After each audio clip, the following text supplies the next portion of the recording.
Allahu Akbar. Allahu Akbar. Kisah patriotisme rakyat Aceh dari masa ke masa memang tidak diragukan lagi. Kecerdasan yang mereka miliki baik dari ilmu bela diri juga ilmu kebatinan menimbulkan decak kagum dari pihak lawan. Semangat juang tinggi yang dimiliki rakyat Aceh untuk membela agama dan tanah air menjadikan mereka tidak pernah takut dan gentar mengusir para kolonial Belanda. Sejak dari tahun 1873 tersebut, Belanda dengan seluruh kekuatan angkatan perangnya menyerang Aceh secara besar-besaran yang terkenal dengan Perang Aceh atau Perang Belanda di Aceh. Setelah 40 tahun lamanya perang di Aceh, dari tahun 1873 hingga 1913, banyak perkampungan warga habis terbakar. Harta benda binasa, perbekalan serta alat persenjataan telah habis pula. Pejuang-pejuang Aceh telah banyak yang gugur di medan perang. Terbukti semangat juang bangsa Aceh yang tidak pernah padam adalah dengan hadirnya para pejuang-pejuang baru di berbagai pelosok Aceh. Pejuang-pejuang ini terus bermunculan dan mencetus peperangan baru untuk menggempur tentara Belanda. Pada tahun 1925 hingga 1930, peperangan yang dahsyat kembali terjadi di wilayah barat selatan Aceh, yaitu di daerah Aceh Selatan, tepatnya di wilayah Bakongan. Pejuang terbaik Aceh kembali muncul.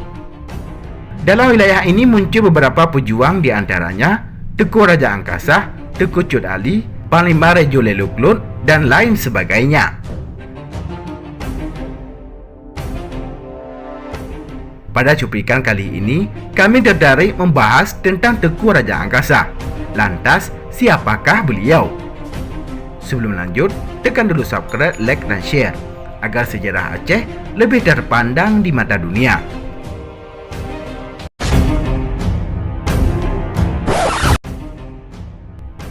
Pejuang berdarah Tunong Bakongan ini bernama Tengku Raja Angkasa. Beliau adalah salah satu dari sejumlah pejuang ternama di Aceh Selatan. Beliau dilahirkan di Bakongan pada akhir tahun 1900 dan wafat di Desa Bukit Gading, Kecamatan Kota Bahagia pada tanggal 25 Oktober 1925.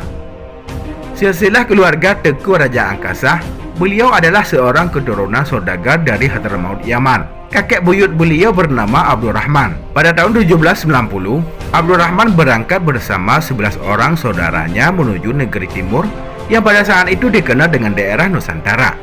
Inilah garis besar latar belakang silsilah keturunan Tengku Raja Angkasa. Raja Bakongan yang terkenal kegagahan dan semangat juangnya yang tinggi. Meski pada masa Belanda beliau tidak dinobatkan secara resmi sebagai seorang raja disebabkan oleh taktik adu domba yang dilakukan pihak penjajah. Akan tetapi masyarakat Bakongan dari dulu hingga sekarang tetap mengakui bahwa Tengku Raja Angkasa merupakan seorang raja di Bakongan. Beliau mempunyai garis keturunan raja yang sah dan diakui oleh Kesultanan Aceh. Belanda memberikan gelar kepada Tengku Raja Angkasa dengan sebutan Harimau Sumatera karena keperkasaan dan kegarangannya. 4 pergolakan peperangan di Aceh Selatan memang sudah terjadi sebelum masa Tengku Raja Angkasa yang dipelopori oleh pejuang-pejuang terdahulu, dan peperangan ini kembali bergejolak hebat di Bakongan pada masa Tengku Raja Angkasa. Penyebabnya adalah bangsa kolonial Belanda yang semakin merajalela dan semena-mena terhadap penduduk pribumi. Kekuatan Tengku Raja Angkasa dan pasukannya terkena hebat dan ditakuti oleh para lawan. Pemberian gelar Harimau Sumatera ini sebagai salah satu bukti bahwa kehebatan beliau patut diperhitungkan oleh Belanda. Serdadu Belanda yang ditugaskan ke wilayah Bakongan banyak yang meneteskan air mata lebih dahulu sebelum berangkat karena harapan kembali dari Bakongan sangatlah tipis. Mengingat pergolakan Tengku Raja Angkasa yang menewaskan banyak pasukan Belanda, akhirnya dikirimlah pasukan Herkhof Merceso atau disebut juga dengan pasukan Merceso, yaitu pasukan khusus Belanda yang handal dan terlatih. Bersamaan dengan itu, dibangun pula markas Merceso di Bakongan. Pada saat itu, di seluruh wilayah Aceh hanya ada 6 markas Mersose, yaitu di Indrapuri, Kabupaten Aceh Besar, Jeram, Kabupaten Aceh Barat, Tangse, Kabupaten Pidi, Perelak, Kabupaten Aceh Timur, Takengon di Kabupaten Aceh Tengah, dan Darakit di Bakungan, Kabupaten Aceh Selatan. Pengiriman Mersose ini pun belum berhasil menaklukkan Tengku Raja Angkasa. Banyak prajurit Belanda tewas dalam peperangan melawan Tengku Raja Angkasa.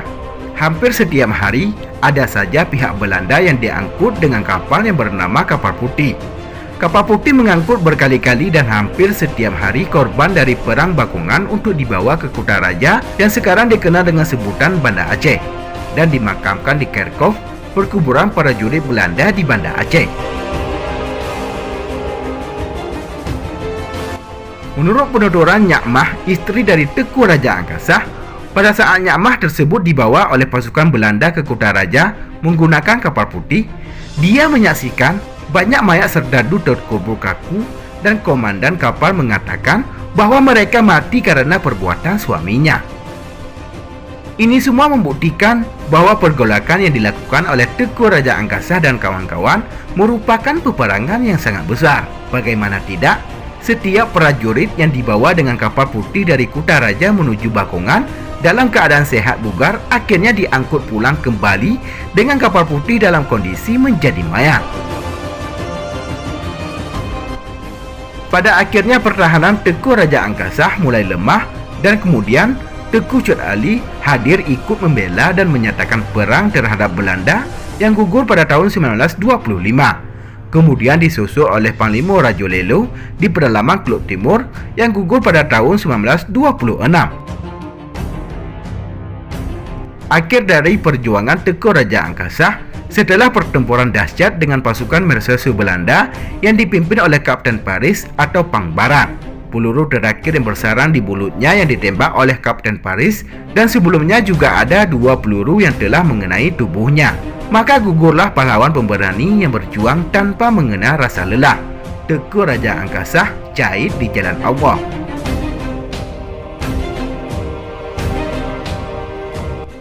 Menjadi catatan, dari ketiga sosok pahlawan ini, hanya makam Raja Angkasa yang tidak terawat. Tidak pantas rasanya dibandingkan dengan jasa dan dedikasinya terhadap perjuangan membela bangsa ini. Setidaknya kita berharap pada semua pihak untuk memugar makam tersebut. Tidak mesti pemerintah, kita semua berharap pada dermawan kaya yang dilapangkan rezekinya oleh Allah untuk menyisihkan sedikit hartanya untuk membangun makam ini secara layak. Dan kepada pemerintah, kita berharap segera membangun akses jalan menuju makam sehingga memudahkan para penziarah untuk berkunjung. Jika terus terabaikan, maka generasi muda berikutnya akan kehilangan jejak, hilang jati diri dan integritas sebagai pelanjut sejarah ini. Nanggro hebat adalah Nanggro yang dihirau ke jasa Indatu Awai.